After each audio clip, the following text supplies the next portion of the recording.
আসসালামু আলাইকুম ভিউয়ার্স। আজকে ভিডিওটি আপনাদের জন্য অত্যন্ত গুরুত্বপূর্ণ একটা ভিডিও, কেননা অনেক সময় কিন্তু ফোন চুরি হয়ে যায় বা ফোন হারিয়ে যায়। সেই ক্ষেত্রে আপনার ফোন খুঁজে পেতে কিন্তু অনেক কষ্ট হয়, এমনকি আপনি ফোন খুঁজেই পান না। আর এমন একটা সেটিংস আছে যেটা আপনি অন করলে আপনার কিন্তু ফোনটা খুঁজে পেতে সহজ হবে। আপনি কিন্তু সহজেই ফোনটা খুঁজে পেতে পারেন এই সেটিংসটা অন করে রাখলে। তো ভিউয়ার্স, আজকের সেটিংসটি অন করলে আপনার ফোনটা যদি সুইচ অফ করে রাখে অফলাইনে, মানে নেট অফ থাকলেও, যদি ফোনে ইন্টারনেট অফ থাকে অফলাইনেও কিন্তু ফোন ট্র্যাক করা সম্ভব হবে যদি সেটিংসটি অন করে রাখেন। তো আমি আজকে এই সেটিংসটি দেখিয়ে দেব যে কেমন সেটিংস এটা অন করে রাখতে হবে। তো এটা প্রত্যেকের জন্য কিন্তু গুরুত্বপূর্ণ, সবাই কিন্তু এটা অন করে রাখবেন, কারণ কখন কার ফোন হারিয়ে যায় এটা কিন্তু আমরা কেউ জানি না। সো সতর্ক স্বরূপ আমাদের সকলের উচিত, আমাদের সকলের কর্তব্য, সকলের ফোন এভাবে সেটিংসটা অন করে রাখা, যাতে করে যদি কোনোদিন এরকম সমস্যা হয়, ফোন হারিয়ে যায় বা চুরি হয়ে যায়, সেই ক্ষেত্রে যাতে ফোনটা সহজে আমরা ট্র্যাক করতে পারি। তো ভিউয়ার্স, মূল ভিডিওটি শুরু করছি। তার আগে যদি নতুন হয়ে থাকেন অবশ্যই চ্যানেলটিকে সাবস্ক্রাইব করে বেল বাটনটি বাজিয়ে দিবেন। তো ভিউয়ার্স, আমি খুব সহজে দেখিয়ে দেব কিভাবে আপনি আপনার ফোন হারিয়ে গেলেও সেই ফোনটা ট্র্যাক করবেন। অর্থাৎ আপনার ফোনটা যদি সে অফলাইনে থাকে, কেউ ফোন চুরি করে অথবা ফোন হারিয়ে যাওয়ার পরে কেউ যদি অফলাইনে থাকে, অর্থাৎ অনলাইনে না থাকে, অফলাইনে থাকে, সেই ক্ষেত্রে কিন্তু তারপরেও আপনি তার ফোন ট্র্যাক করতে পারবেন। তো এই জন্য আমি সেটিংসে যাব, আমি খুব সহজে শিখিয়ে দেবো। অবশ্যই পুরো ভিডিও দেখবেন, পুরো ভিডিও দেখলে কিন্তু বুঝতে পারবেন। তো আমি সেটিংসে যাচ্ছি। সেটিংসে গিয়ে একটু নিচের দিকে স্ক্রল করবেন। নিচের দিকে স্ক্রল করে দেখবেন সিকিউরিটি অ্যান্ড প্রাইভেসি নামে অপশন আছে, এরপরে ক্লিক করছি।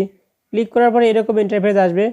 এখান থেকে দেখুন লস্ট ডিভাইস প্রোটেকশন লেখা আছে, লস্ট ডিভাইস প্রোটেকশনে ক্লিক করে দিবেন। এরপরে দেখুন এরকম ইন্টারফেস আসবে।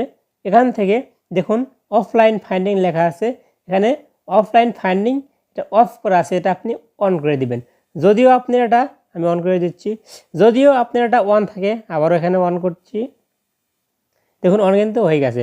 যদিও আপনার এই সেটিংসটা অন থাকে, অন থাকলে তো কোনো সমস্যা নেই, আপনি চেক করুন অন আছে কিনা। যদি অন থাকে তাহলে তো থাকলো, আর না থাকলে অন করে নেবেন। আর উপরে দেখুন সেন্ড লাস্ট লোকেশন, এখানে ক্লিক করে এটাও অন করে দিবেন। তাহলে কী হবে, আপনার লাস্ট লোকেশন কিন্তু সেন্ড করবে, লাস্ট লোকেশন কিন্তু দেখতে পারবেন। তো ভিউয়ার্স, এখান থেকে অফলাইন ফাইন্ডিং এটা অন করলে আপনার ফোন কেউ চুরি করে নিয়ে সে যদি অনলাইনে না যায়, ডাটা অন না করে, তারপরেও কিন্তু আপনি লোকেশন ট্র্যাক করে ফোনটা বের করতে পারবেন যে আপনার ফোনটা কোথায় আছে। আপনি কিন্তু সহজে তার ফোনটা লোকেশন ট্র্যাক করতে পারবেন। আবার উপরে দেখুন allow this phone to be found, এটা আপনি অন করে রাখবেন। এটা অন করে রাখলেও কিন্তু সুবিধা পাবেন। তো ভিউয়ার্স, এই তিনটা সেটিংস আপনি অন করে রাখবেন যদি আপনার ফোনে অন করা না থাকে। অবশ্যই ভিডিওটা সবার জন্যই, আপনি ফোনে চেক করবেন যে এই তিনটা সেটিংস অন আছে কিনা। যদি অন থাকে তাহলে তো কোনো সমস্যা নেই হবে, আর যদি অন না থাকে অবশ্যই অন করে রাখবেন। এটা প্রত্যেকের জন্য গুরুত্বপূর্ণ, এটা অন করে রাখবেন, কারণ কখন কার ফোন হারিয়ে যায় বা কখন কার ফোন চুরি হয়ে যায় সেটা কিন্তু বলা যায় না, সেক্ষেত্রে ফোনটা পেতে সহজ হবে। আরও একটা ভালো বুদ্ধি দিচ্ছি আপনাদের, যে আইমি নম্বর আছে, আইমি নম্বরটা কিন্তু আপনি লিখে রাখবেন। আইমি নম্বর কেমনে পাবেন, *#06#, এটা উঠানো মাত্র কিন্তু আইমি নম্বর চলে আসবে। আর এই আইমি নম্বরটা কোথাও লিখে রাখবেন, কারণ যদি আপনি থানায় জিডি করতে চান তাহলে কিন্তু আইমি নম্বর চাইবে। আর এই আইমি নম্বরের কোডগুলো লিখে রাখলে আপনাকে কিন্তু ফোনটা পেতে আরও সহজ হবে।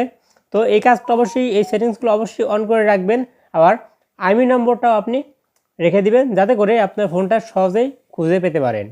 আর আরেকটা কথা, আমার এই যে ফোনটা হচ্ছে স্যামসাং ফোন, আমি স্যামসাং ফোনে কিন্তু সেটিংসটা দেখালাম।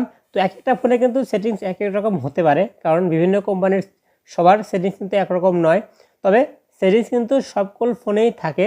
তো ভিউয়ার্স, আপনি যদি খুঁজে না পান সেক্ষেত্রে আপনাকে সাজেস্ট করব আপনি সরাসরি দেখুন সার্চ অপশন পাবেন সেটিংসে, সার্চ অপশনে আপনি এখানে সার্চ করবেন ফাইন্ড মাই ডিভাইস, লিখে সার্চ করা মাত্র চলে আসবে ফাইন্ড মাই ফোন বা ফাইন্ড মাই ডিভাইস, যেটাই লেখেন। দেখুন আমি সার্চ করছি, আপনাদের দেখাচ্ছি। দেখুন find my mobile, find my mobile চলে এসেছে। এভাবে কিন্তু আপনি সেটিংস সার্চ করে কিন্তু যে কোনো ফোন থেকে বের করে আপনি সেটিংসগুলো চেক করতে পারেন যে অন আছে কিনা। অন না থাকলে অবশ্যই অন করে রাখবেন, এটা আপনাদের অনেক কাজে লাগবে। আর ভিডিওটি ভালো লাগলে অবশ্যই শেয়ার করে অন্যদের দেখার সুযোগ করে দিবেন, যাতে করে অন্যরাও সেটিংসটা শিখতে পারে। তো ভিউয়ার্স, এই ছিল আজকে ভিডিও। যদি ভিডিও থেকে সামান্য পরিমাণ উপকৃত হয়ে থাকেন অবশ্যই চ্যানেলটিকে সাবস্ক্রাইব করে বেল বাটনটি বাজিয়ে দিবেন এবং শেয়ার করে অন্যদেরও দেখার সুযোগ করে দিবেন। কেননা ভিউয়ার্স, এটা সতর্কমূলক ভিডিও, কারণ আপনি শেয়ার করলে অন্যরাও কিন্তু সতর্ক হতে পারবে, এতে কিন্তু আপনারও ভালো, সবার ভালো। সো আজকের মতো এখানে শেষ করছি। সকলেই ভালো থাকবেন, সুস্থ থাকবেন। আল্লাহ হাফেজ।